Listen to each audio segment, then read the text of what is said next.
All right, we finally made it to the inverter, the fourth in this series, and probably and arguably one of the most important, one of the most important. A inverter is a device that takes, as we discussed before, you have solar panels that create DC power, the charge controller, which takes that DC power and converts it to a different size DC power for your battery voltage, and then your battery that stores that as energy so that it can be extracted later. Now we're at the inverter where that energy can be extracted back into power, converted from DC to AC. AC is what you find in a standard wall socket here and around the world. Here in the US, it's 120 volts. Around the world and a lot of other places, you have 240 volts. This conversion from DC power to AC power basically happens within the inverter. Now, some inverters have multiple purposes where they have chargers, controllers. There may be like an inverter charger where you can plug it in and charge your batteries also. But I'm talking specifically about the device, the inverter itself, which takes the DC power that's coming out of your batteries and converts it to AC power for use in your devices such as your microwave, your TV, or other devices that you may have that you want to power. Now, it is important to understand that some of the devices that we've talked about in previous videos, and if you've missed any of them, there's a link below to the other ones in this series. The inverter is one of those items that is very fixed in the voltage and is very dependent upon the size of the battery bank that you have, and it is not something that is adjustable. For example, most charge controllers that come out from, let's say, Victron, you can hook them up to a 12-volt battery, a 24-volt battery, or a 48-volt battery, and depending on what kind of solar panel setup you have, depends on how much power you can get into your batteries and configure it that way. Unfortunately, inverters aren't quite that easy. They're designed around a specific input voltage and a specific output voltage. So when you buy an inverter, you're going to be saying, I want an inverter that works off a 12-volt battery, or I want an inverter that works off a 24-volt battery, or I want an inverter that works off a 48-volt battery. This is not to say that there's a right or a wrong here. You need to have that inverter designed for what type of output you want and the wiring guide that you're looking for. Now, if you're interested in a wiring guide, I have this PDF included in there's a sign up for the email list down below, where I include a link to all four of the videos talking about the four major components: the solar panels, the batteries, the charge controllers, and the inverters. And it includes a complete wiring, this wiring diagram. It also includes links to the second phase of this as they come out, the fuses, off-on switch, bus bars, shunts, and PV disconnects will all be included in that. There is a wide variety of inverters from super cheap to super expensive, and you're going to have to review those that you feel comfortable with. And I will obviously use multiple of these on my channel. So if you have a question about which one you're looking for a specific use case, leave me a note or send me an email.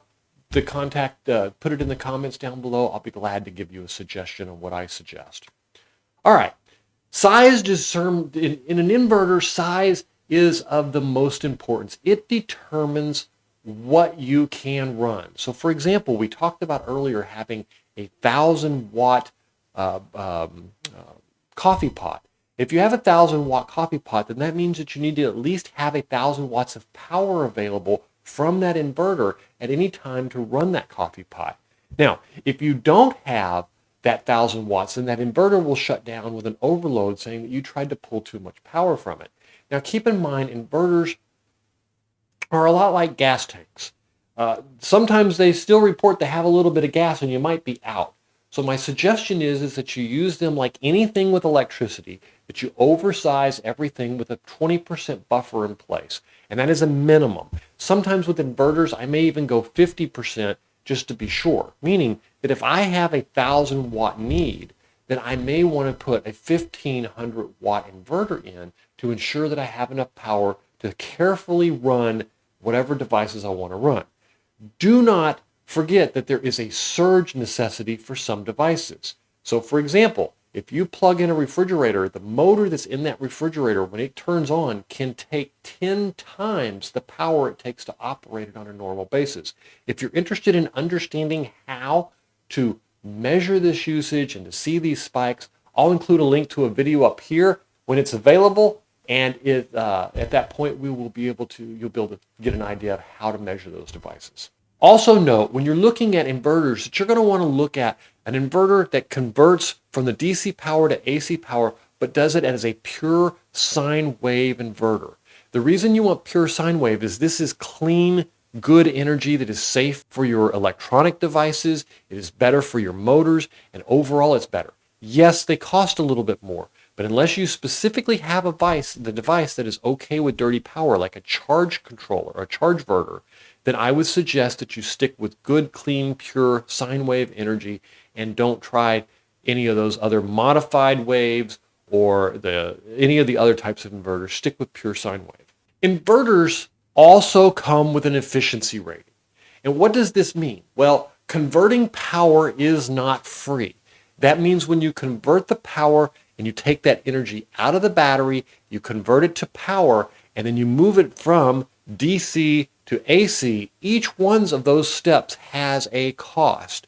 So most inverters efficiencies run between 92 and 96%. 96% being ideal, because that means that if you take 100 watts out of the battery, then you would get 96 watts of output on your AC.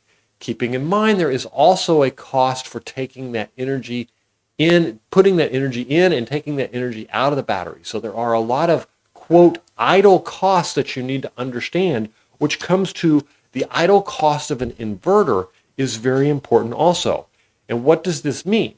This means that if you have your inverter turned on all night while you sleep and you don't have any devices running on it, just to keep that power available and make it available for use at any time will cause some drain of power. Now, it may only be a little bit of power, and it may be a cost you're willing to pay, and it may not be a big deal. At the same time, it may not be a cost that you're looking at, and you may not have prepared for it. So watch out for those inverter losses, watch out for the efficiency, and then watch out for all of your idle costs. And that's what's important with inverters. I hope this helps. If so, please subscribe. We'll see you on the next video, and I'll include a link down below I'll include a link right here to the playlist for all of the videos in this series. Thanks for watching.